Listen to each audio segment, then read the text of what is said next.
Bapak-bapak, ibu-ibu, kalian duduk pada majelis pagi hari ini, lidah kalian basah dengan bersolawat kepada baginda Nabi besar Muhammad. Qala Rasul sallallahu alaihi wasallam, "Man shalla alayya salatan wahidah, sallallahu alaihi biha asyra." Barang siapa yang bersolawat kepada aku satu kali, maka Allah bersolawat kepadanya 10 kali. Saudara-saudara, solawat dari Allah adalah rahmat, solawat dari para malaikat adalah maghfirah, solawat dari umat adalah doa.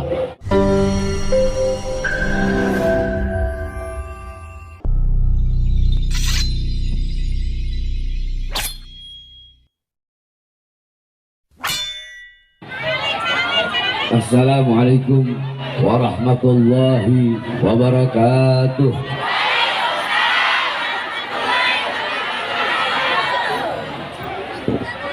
Alhamdulillahil qawi sultanuh, al-wadihil burhanuh, al-mabsut fil wujud karamuhu wa ihsanuh.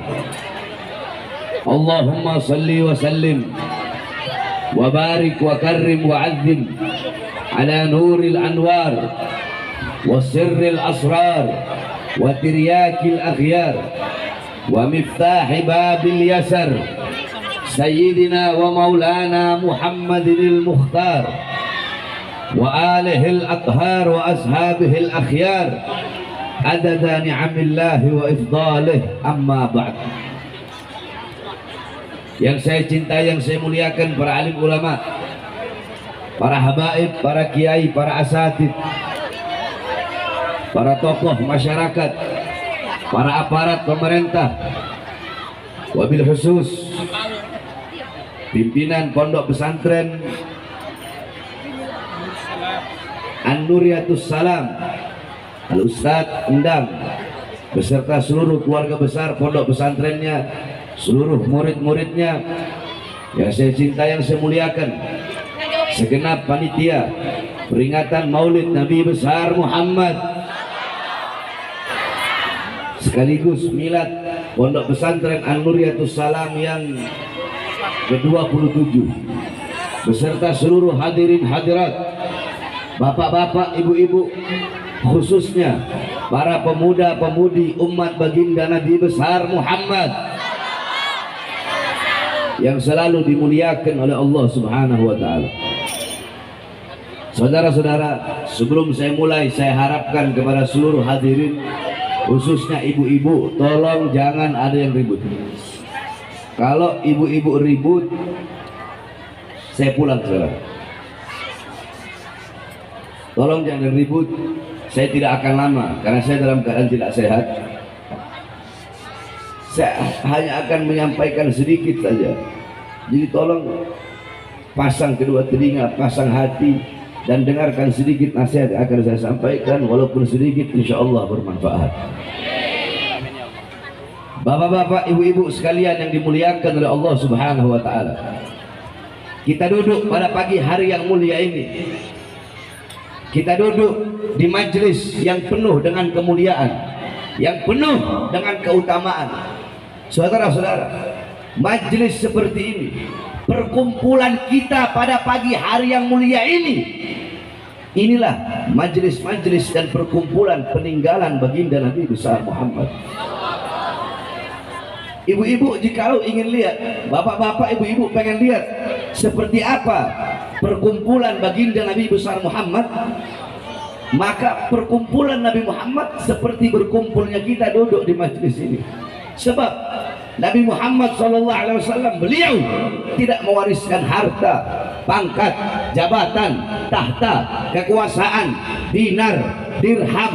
Bukan itu warisan Nabi Muhammad. Warisan Nabi Muhammad majlis-majlis ilmu, majlis-majlis zikir, majlis-majlis salawat, para ulama, para ustadz, para kiai, orang-orang soleh, para habaib. Inilah warisan baginda Nabi besar Muhammad. Kita duduk di sini untuk mengambil warisan Nabi Muhammad. Ketika kita mendapatkan warisannya Nabi, maka tidak ada warisan yang lebih berharga, tidak ada warisan yang lebih mulia, tidak ada warisan yang lebih mahal selain daripada warisan baginda Nabi besar Muhammad. Abu Hurairah radhiyallahu anhu Ketika itu Abu Hurairah pergi ke pasar.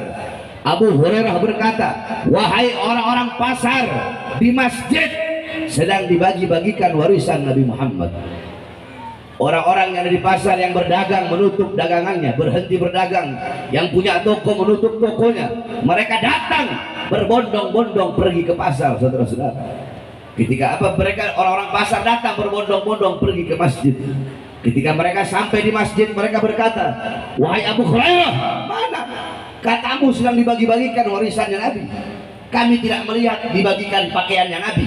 Kami tidak melihat sedang dibagikan hartanya Nabi, pedangnya Nabi, sorbannya Nabi, imamahnya Nabi. Yang ada hanyalah halakoh-halakoh, lingkaran, perkumpulan-perkumpulan orang yang sedang menuntut ilmunya Allah Subhanahu wa ta'ala. Apa kata Abu Hurairah? Majlis-majlis ilmu, majlis-majlis zikir, itulah warisan baginda Nabi besar Muhammad. Jadi warisan Nabi Muhammad seperti pada pagi hari yang mulia ini, saudara-saudara. Ini warisan Nabi Muhammad SAW. Kadar kedekatan kita dengan Nabi kelak di akhirat, jarak jauh atau dekatnya kita dengan Nabi di akhirat, itu menurut kadar kedekatan kita di dunia dari majelis-majelis taklim seperti ini. Jikalau di dunia kita dekat dengan majelis ilmu, dekat dengan majelis zikir, dekat dengan majelis sholawat, tidak diragukan di akhirat kita pun akan dekat dengan baginda Nabi besar Muhammad. Tetapi kalau di dunia kita jauh dari majelis ilmu, jauh dari majelis zikir, jauh dari majelis sholawat, maka dipastikan di akhirat kita pun akan jauh dengan baginda Nabi besar Muhammad sallallahu alaihi wasallam. Kita duduk di sini. Rasulullah pernah berwasiat kepada Abdullah bin Mas'ud. Apa wasiat Rasulullah? Ya Ibn Mas'ud, julusuka sa'atan fi majlisil ilm la tamassu qalaman wa la taktubu harfan khairun laka min 'idki alf raqabah. Rasulullah berwasiat kepada Ibn Mas'ud. Rasulullah memberikan nasihat kepada Ibn Mas'ud. Apa wasiatnya Rasul? Apa nasihatnya Rasulullah? Wahai Ibn Mas'ud, ya Ibn Mas'ud, wahai Ibn Mas'ud, julusuka, dudukmu, saatan, sesaat, sekejap, engkau duduk sesaat, engkau duduk sekejap, di majlisil ilm, di majlis ilmu, duduk berkumpul bersama ulama, duduk berkumpul bersama orang-orang soleh, di majlis-majlis ilmu, engkau belajar mana halal, mana haram, mana baik, mana buruk. La tamassu qalaman, engkau duduk di majelis ilmu walaupun engkau tidak memegang pena. La tamassu qalaman, engkau tidak memegang pena, engkau tidak memegang pulpen, engkau tidak memegang pensil.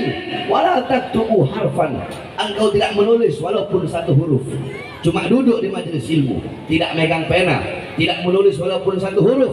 Khairul laka, itu lebih baik bagimu, itu lebih bagus bagimu, itu lebih utama bagimu daripada engkau memerdekakan 1000 orang budak. Saudara-saudara, memerdekakan 1 orang budak kelak di akhirat pahalanya maka seluruh jawarehnya. Barang siapa yang memerdekakan 1 orang budak, seluruh jawareh, seluruh anggota tubuhnya akan merdeka dari api nerakanya Allah. Maka bagaimana kalau memerdekakan 100 orang budak, sedangkan duduk di majelis-majelis seperti pada pagi hari ini lebih utama, lebih mulia daripada memerdekakan 100 orang budak. Saudara-saudara sekalian yang dimuliakan oleh Allah Subhanahu wa taala, bapak-bapak, ibu-ibu, kalian duduk pada majelis pagi hari ini, lidah kalian basah dengan bersolawat kepada baginda Nabi besar Muhammad. Qala Rasul sallallahu alaihi wasallam, man shalla alayya salatan wahidah sallallahu alaihi biha asyra. Barang siapa yang bersalawat kepada aku 1 kali, maka Allah bersalawat kepadanya 10 kali. Saudara-saudara, salawat dari Allah adalah rahmat, salawat dari para malaikat adalah maghfirah, salawat dari umat adalah doa. Barang siapa yang bersalawat kepada Nabi Muhammad 1 kali, Allah bersalawat kepadanya 10 kali. Saudara-saudara, Allah punya 1 malaikat yang Allah tugaskan sampai hari kiamat untuk berdiri di depan kuburnya Nabi Muhammad. Untuk apa? Malaikat tersebut akan membawa setiap sholawat dari umatnya di hadapan kuburnya Nabi Muhammad SAW. Tadi bapak-bapak, ibu-ibu bersolawat kepada Nabi Muhammad. Malaikat tersebut di atas kuburnya Nabi Muhammad, dia berkata, ya Rasulullah, fulan bin fulan, ya Rasulullah, Fulanah binti Fulan, disebutkan engkau punya nama satu persatu di hadapan kuburnya Nabi Muhammad SAW. Fulan bin Fulan, Fulanah binti Fulan, mereka bersolawat kepadamu ya Rasulullah. Apa kata Rasulullah? Bawa salawat mereka menghadap Allah Subhanahu wa Ta'ala. Dibawa engkau punya salawat tadi menghadap Allah Subhanahu wa Ta'ala. Malaikat berkata, ya Allah, Fulan bin Fulan, Fulanah binti Fulan bersalawat kepada kekasihmu Muhammad. Apa kata Allah Subhanahu wa Ta'ala? Akan aku ciptakan dari setiap satu huruf dari salawat yang mereka baca. Dari setiap satu huruf kita bersalawat, ya Rabbi sholli ala Muhammad. Ya Rabbi, ya satu huruf, alif satu huruf, ra satu huruf, ba satu huruf, ya satu huruf. Ya Rabbi aja udah 5 huruf. Dari setiap satu huruf kata Allah, aku ciptakan 460 malaikat yang memiliki 460 kepala. Setiap kepala malaikat tersebut, setiap kepala memiliki 460 wajah. Setiap wajah memiliki 460 mulut. Setiap mulut memiliki 460 lidah. Setiap lidah memiliki 460 bahasa. Setiap bahasa memohon ampun atas dosa-dosa orang yang bersalawat tersebut. Malaikat tersebut bersujud kepada Allah Subhanahu wa Ta'ala. Dia bersujud dan dia tidak akan mengangkat kepalanya sebelum Allah mengampuni dosa-dosa orang yang lidahnya basah dengan bersalawat kepada baginda Nabi besar Muhammad sallallahu alaihi wasallam. Tadi kita duduk di sini bersalawat kepada baginda Nabi besar Muhammad sallallahu alaihi wasallam. Oleh karenanya, bapak-bapak, ibu-ibu sekalian yang dimuliakan oleh Allah Subhanahu wa Ta'ala, wasiat saya, nasihat saya, ini zaman akhir zaman. Janganlah engkau jauh dari ulama, jangan engkau jauh dari orang-orang soleh, jangan engkau jauh dari para habaib, jangan engkau jauh dari para kiai, jangan engkau jauh dari para ustadz, jangan engkau jauh dari para ajengan. Ikutilah beliau-beliau, karena beliau-beliau adalah pewaris daripada baginda Nabi besar Muhammad sallallahu alaihi wasallam. Khususnya engkau para pemuda-pemudi, engkau para pemuda-pemudi jangan jauh dari baginda Nabi besar Muhammad. Jadilah engkau pemuda-pemudi baginda Nabi besar Muhammad, pemuda-pemudi yang memperjuangkan agama Nabi Muhammad, pemuda-pemudi yang menegakkan ajaran Nabi Muhammad, pemuda-pemudi yang selalu mengibarkan panji-panji Nabi Muhammad sallallahu alaihi wasallam. Di sini banyak para ibu-ibu. Saya wasiatkan kepada kalian, wahai kalian para ibu-ibu, engkau adalah madrasatul ula, muallimah, mudarrisah, muaddibah lil abna.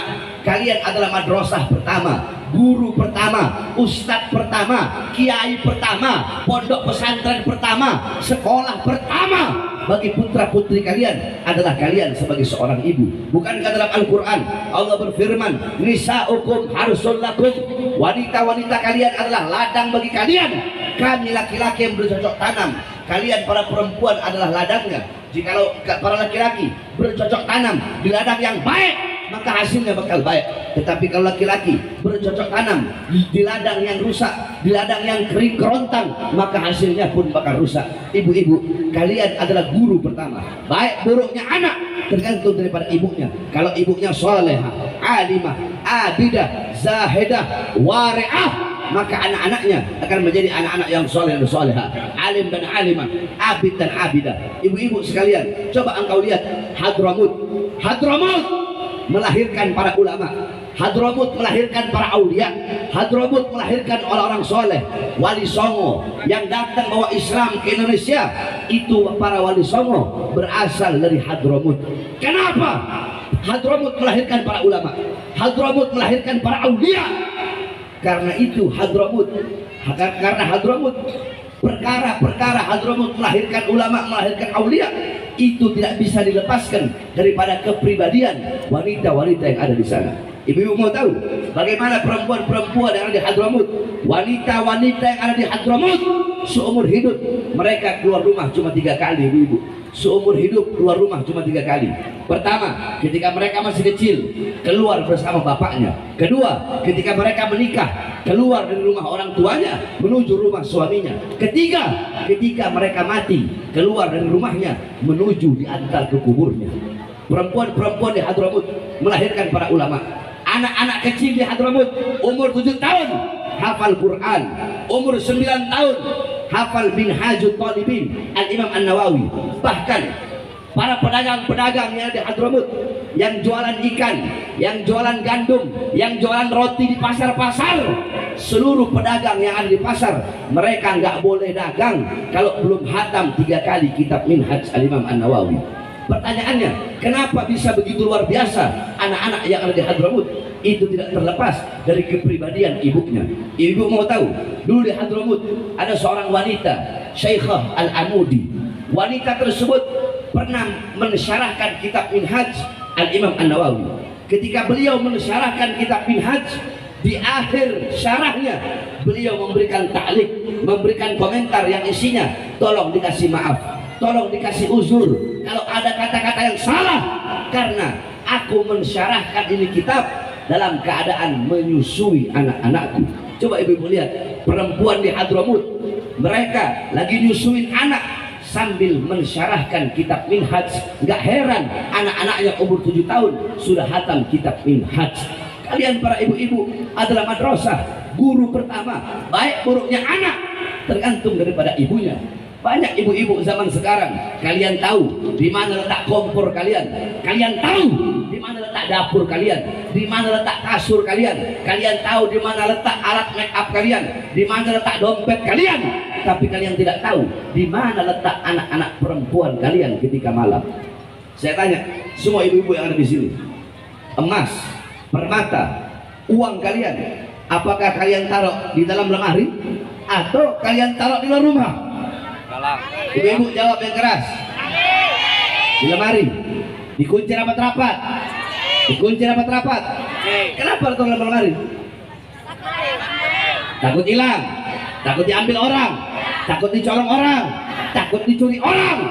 Emas, intan, permata, berlian, perhiasan, uang kalian kunci rapat-rapat dalam lemari.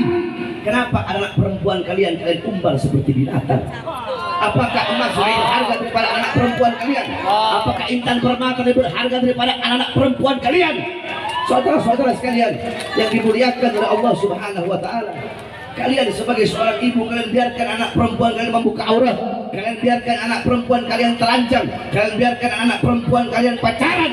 Saudara-saudara sekalian yang dimuliakan oleh Allah Subhanahu wa taala, ibu-ibu, Sayyidatuna Fatimah radhiyallahu anha, Sayyidatuna Fatimah setiap malam rumahnya selalu gelap. Setiap malam rumahnya gelap, tidak ada beliau menyalakan lentera. Orang-orang berkata, wahai Fatimah, wahai Ali, kenapa rumah kalian setiap malam gelap? Apakah kalian tidak punya uang untuk beli lentera? Apa kata beliau? Tidak, kami punya uang untuk beli lentera, tapi sengaja setiap malam kami matikan lentera atau lilin atau obor dalam rumah kami. Sengaja kami matikan agar apa? Agar orang-orang yang lewat depan rumah kami tidak bisa melihat walaupun bayangan daripada anak-anak perempuan kami. Sayyidatuna Fatimah, bayangan anak-anak perempuannya tidak rela dilihat. Bayangan anak-anak perempuannya tidak ridho untuk dilihat orang lain, apalagi jasad daripada anak-anak perempuannya. Oleh karenanya, saya wasiatkan sekali lagi, ibu-ibu sekalian yang dimuliakan oleh Allah, mulai saat ini didik yang benar kalian punya anak-anak, karena waktu seorang ibu dengan anak lebih banyak daripada waktu bapak dengan anak. Begitu juga bapak-bapak. Banyak bapak-bapak zaman sekarang, kebanyakan rata-rata 100% kalian bapak-bapak pagi, siang, sore, malam keluar untuk apa? Mencari nafkah, memberi makan jasmani anak-anak kalian, memberi makan istri kalian. Akan tetapi kalian bapak-bapak sibuk cari uang, sibuk kerja pagi, siang, sore, malam, memberi makan jasmani anak-anak kalian, tetapi kalian melupa untuk memberi makan jiwa dan hati anak-anak kalian. Jikalau kewajiban kalian sebagai bapak cuma bikin anak, terus anaknya lahir, terus kalian kerja, kasih makan buat anak-anak kalian. Kalau kewajiban bapak, kewajiban orang tua cuma memberi makan jasmani anak-anaknya, apa bedanya dengan binatang, saudara-saudara? Kalian belum bangun, binatang sudah bangun lebih dulu mencari makan untuk anak-anaknya. Ada yang lebih wajib bagi kalian untuk memberi makan, yaitu memberi makan jiwa dan hati anak-anak kalian. Makanya jangan heran kenapa anak-anak kalian zaman sekarang cium tangan di pipi, cium tangan di dahi, padahal harusnya seorang anak itu cium tangan di bawah hidung. di bawah hidung, bukan hanya ditempel, tapi harus dihirup. Itu yang diajarkan Nabi Muhammad SAW. Tapi kenapa anak-anak kalian cium tangan di pipi, cium tangan di dahi, anak-anak kalian melotot kepada kalian, anak-anak kalian membantah perintah kalian, anak-anak kalian melawan kalian, karena kalian sebagai orang tua sibuk dengan urusan dunia sehingga tidak pernah mendidik anak-anak kalian dengan pendidikan baginda Nabi besar Muhammad SAW. Coba lihat anak-anak zaman sekarang, anak-anak zaman sekarang, kalian lihat pagi, siang, sore, malam sibuk dengan media sosial, sibuk dengan handphone. Saya tanya ibu-ibu, jawab yang keras. Anak-anak kalian lebih banyak pegang handphone atau pegang Quran? Lebih banyak pegang handphone atau pegang Quran? Suami ibu-ibu lebih banyak pegang handphone atau pegang Quran? Ibu-ibu sendiri lebih banyak pegang handphone atau Quran? Lebih banyak pegang handphone. Suami pegang handphone, anak kecil dari umur 4 tahun, 6 tahun, 7 tahun, 8 tahun, 9 tahun, 10 tahun pegang handphone. Ibunya pegang handphone, bapaknya pegang handphone, suami istri pegang handphone begitu. Lagi berduaan pegang handphone, bagi orang goblok masing-masing pegang handphone. Yakni handphone itu bisa mendekatkan hubungan yang jauh, tetapi tidak bisa dipungkiri handphone juga bisa menjauhkan orang-orang yang dekat, saudara-saudara. Bapaknya sibuk pegang handphone, ibunya sibuk pegang handphone, semuanya sibuk dengan handphone. Masa bahagia anak-anak kecil zaman sekarang direbut oleh handphone, saudara-saudara. Kalau kita orang zaman dulu masih kecil nggak ada handphone, kita orang main kelereng, kita orang mandi di pantai, mandi enak, kita punya masa kecil. Tetapi anak-anak zaman sekarang masa kecil mereka telah direbut oleh handphone. Anak-anak muda, para pemuda-pemudi di pinggir-pinggir jalan, mereka yang banyak pemuda-pemudi sekarang yang mereka jadikan sebagai teladan bukan Nabi Muhammad, bukan para sahabat, tetapi orang-orang barat. Mereka mengikuti budaya orang barat, mengikuti pikiran orang barat, mengikuti gaya hidup orang barat, mengikuti pola pikir orang barat. Mereka memakai pakaian-pakaian orang barat, meninggalkan pakaian baginda Nabi besar Muhammad Sallallahu Alaihi Wasallam. Perkara ini telah Nabi Muhammad sampaikan 1400 tahun yang lalu. Makanya kami tidak heran kenapa banyak anak-anak muda sekarang melenceng, bermaksiat, berbuat dosa. Anak-anak muda mau mabokan, narkoba, melacur, berzina, mempertontonkan perbuatan dosanya. Perkara ini telah Nabi Muhammad sampaikan 1400 tahun yang lalu. Apa kata Rasulullah? La tattabi'unna sanana aw sunanal ladzina min qablikum shibran bi shibrin wa dira'an bi dira'in hatta law dakhalu fi hujrat dhab lattaba'tumuhum. Qulna ya Rasulullah al-yahud wa nasara, qala faman. Kata Rasulullah, sungguh wahai para sahabatku, nanti akan ada umat setelah kalian, mereka akan mengikuti umat-umat terdahulu sebelum kalian. Mereka akan mengikuti umat-umat terdahulu. Umat-umat terdahulu mabok-mabokan, mereka mabok-mabokan. Umat-umat terdahulu berbuat dosa, mereka ikut berbuat dosa. Umat-umat terdahulu berzina, melacur, mereka berzina, mereka melacur. Apapun yang dilakukan oleh umat-umat terdahulu, mereka mengikutinya. Kemudian para sahabat berkata, ya Rasulullah, apakah umat-umat terdahulu yang diikuti oleh umat setelah kami adalah al-Yahud wa Nasara, orang-orang Yahudi, orang-orang Nasrani? Qala faman. Kata Rasulullah, siapa lagi kalau bukan Yahudi? Siapa lagi kalau bukan orang-orang Nasrani? Coba engkau lihat, yang paling banyak merayakan hari raya orang Yahudi, hari raya orang Nasrani, perayaan-perayaan mereka, hari-hari besar mereka, Natal, Tahun Baru, Valentine.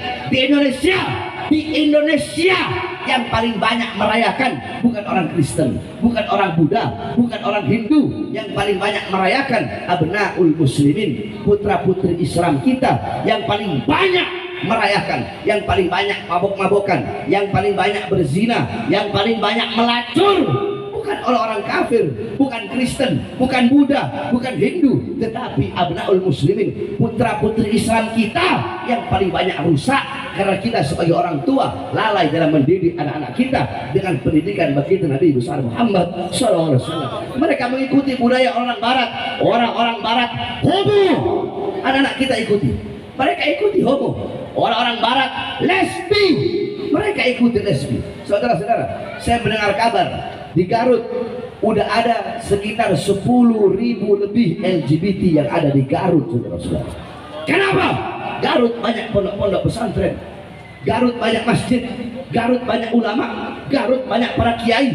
Akan tetapi kenapa bisa 10.000 LGBT homo? Bukankah Rasulullah SAW beliau telah berkata, ibu-ibu, bapak-bapak, Allah menciptakan semuanya berpasang-pasangan. Ada siang, ada siang, ada matahari di kala siang, ada bulan di malam hari.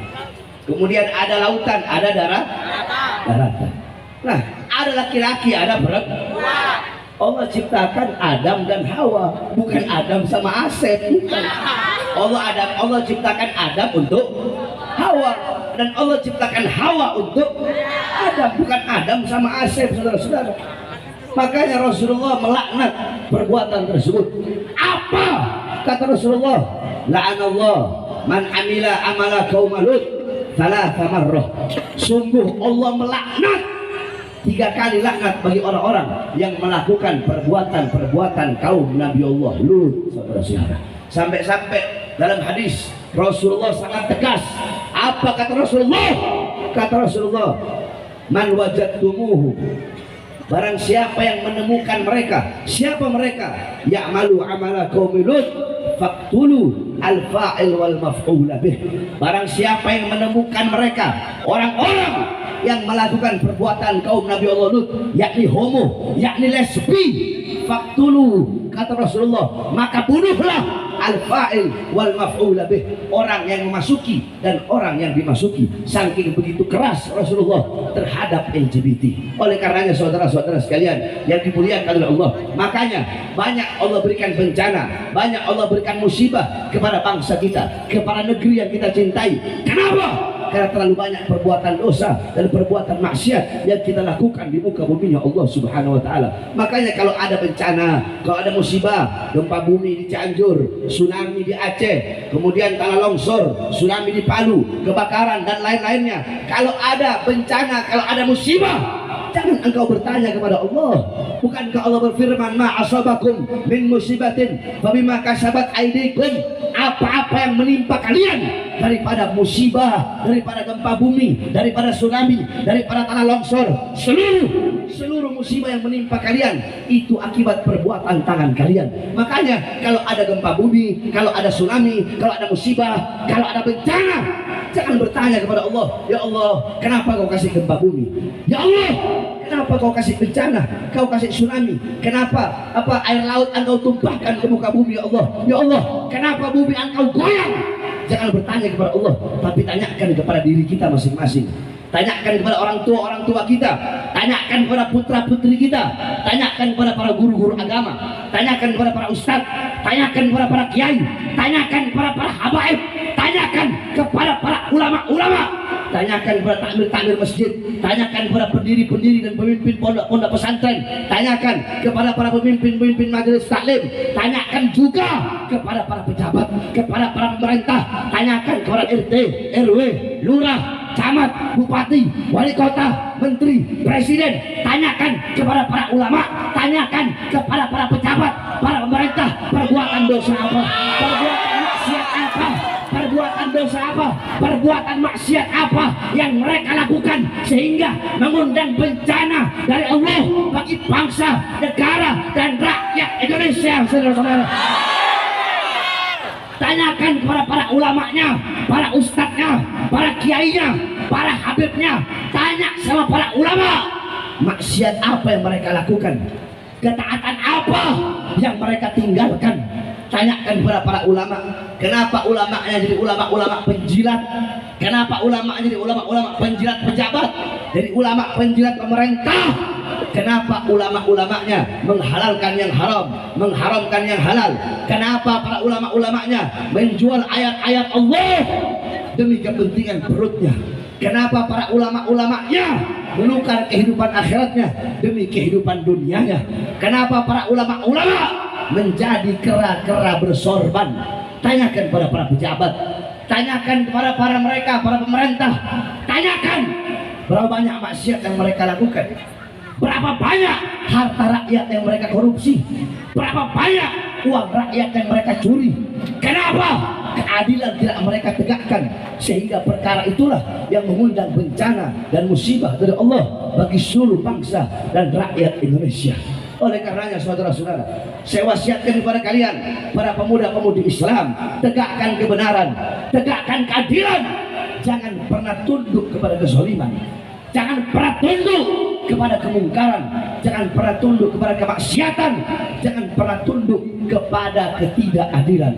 Saudara-saudara, bapak-bapak, ibu-ibu, saya berkali-kali keluar masuk penjara. 2009 saya di penjara, 2010 di penjara, 2011 di penjara, 2012 di penjara, 2018 di penjara, 2020 keluar, baru 2 hari masuk lagi di bawah Gunung Sakambangan. 2021 bebas, baru 1 bulan masuk lagi kemarin di Bandung, Pulau Jawa Barat 7 bulan, baru bebas. Saya baru bebas sekitar 3-4 bulan yang lalu. Saudara-saudara, kenapa saya keluar masuk penjara? Bahkan tahun 2018 saya masuk, 2020 saya keluar, ibu-ibu, baru 2 hari, baru 2 hari saya bebas. Saya udah masuk, dibawa ke Nusa Kambangan sana, diborgol saya punya tangan, diborgol saya punya perut, dan diborgol saya punya kaki. Pertanyaannya, diborgol tangan saya, diborgol perut saya, diborgol kaki saya, apakah saya seorang penjahat besar? Apakah saya seorang bandar narkoba? Apakah saya seorang pelacur? Apakah saya makan uang rakyat? Apakah saya makan harta rakyat? Apakah saya menjual aset negara? Ibu-ibu mau tahu kenapa saya ditahan, dibawa ke Nusa Kambangan? Baru 2 hari saya bebas. Katanya ceramah saya provokasi, katanya ceramah saya ceramah meresahkan masyarakat.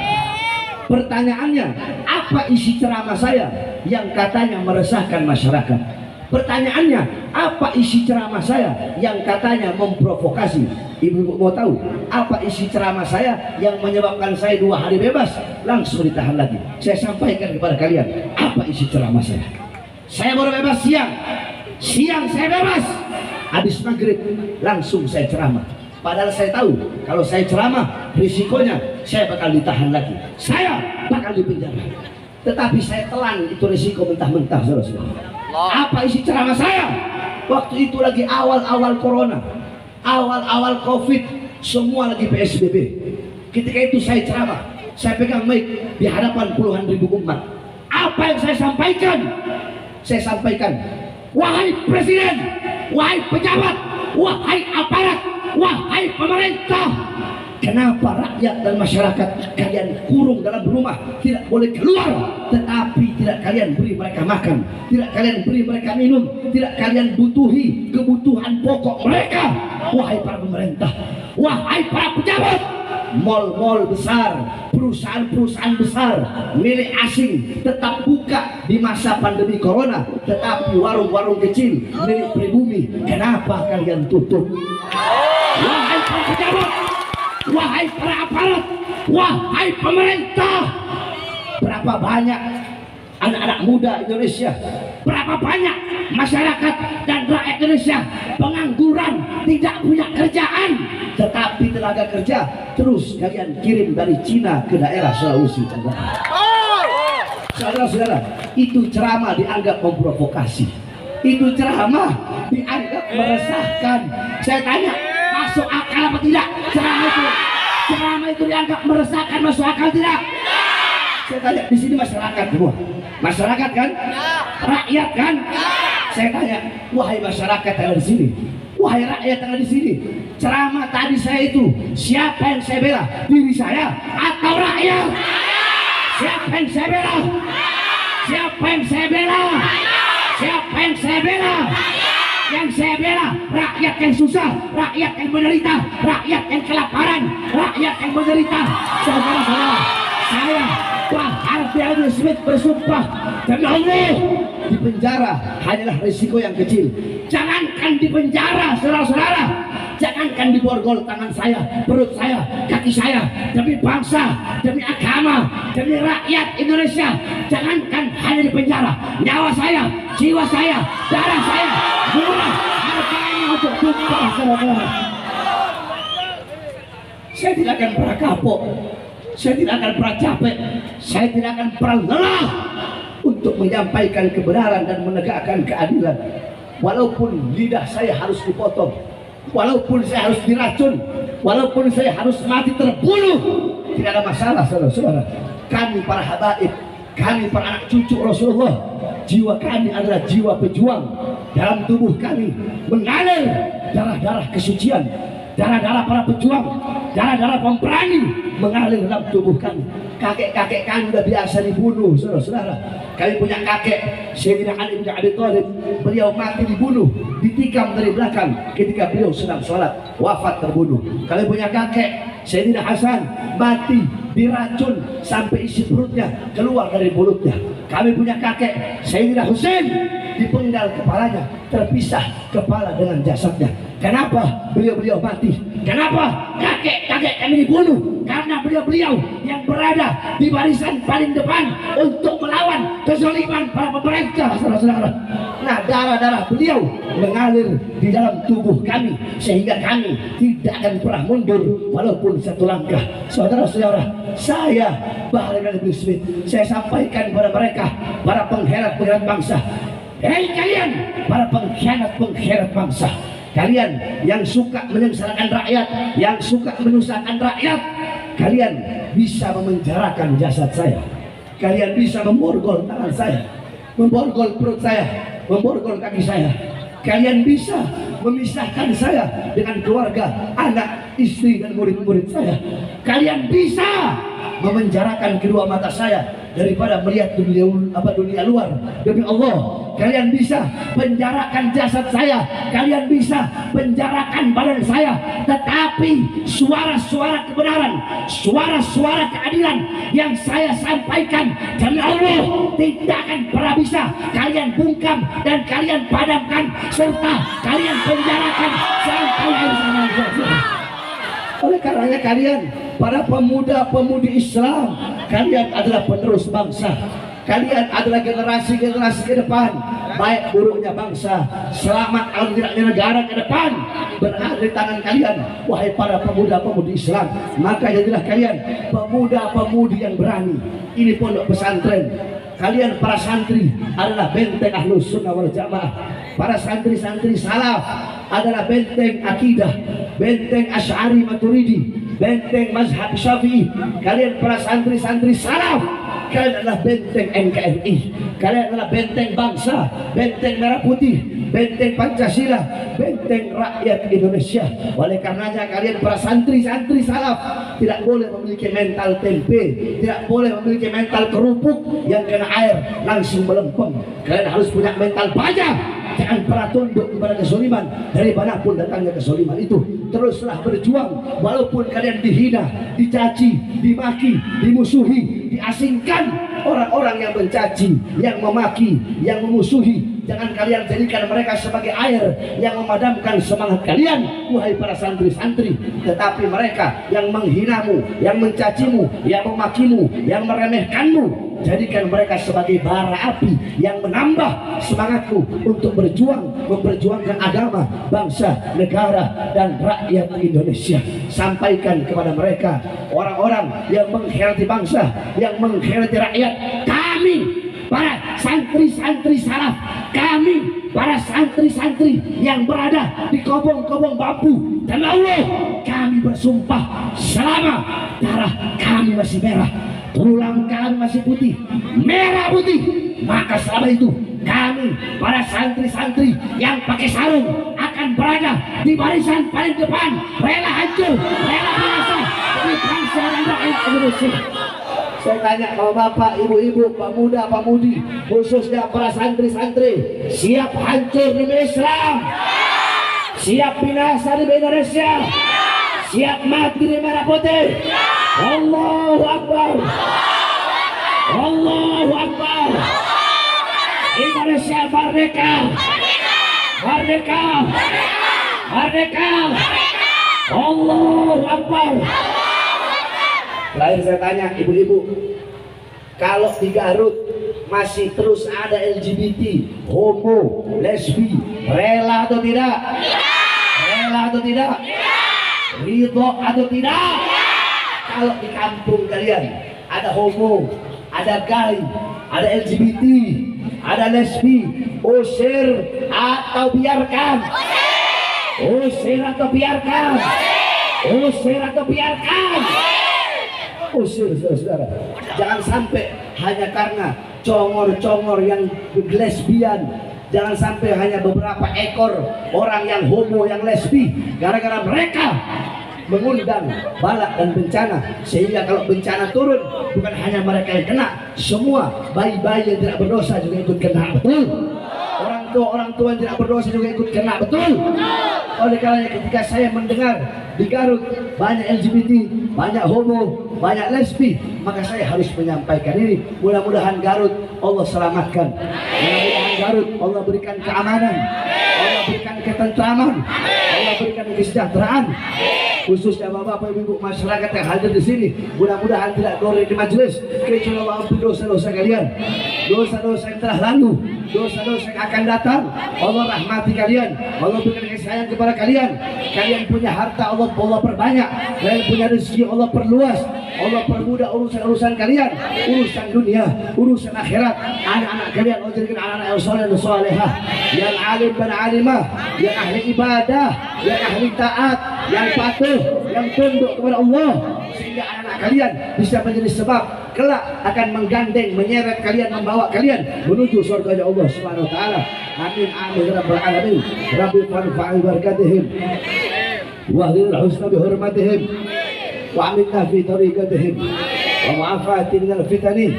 Bismillah babuna tabarak hidayatuna yasin sakfuna kaf hayain sad kifayatuna hamim ain sin kaf himayatuna fasayfikahum Allah samil alim fasayfikahum Allah samil alim fasayfikahum Allah samil alim. وصلى الله على سيدنا محمد وعلى اله وصحبه وبارك وسلم والحمد لله رب العالمين.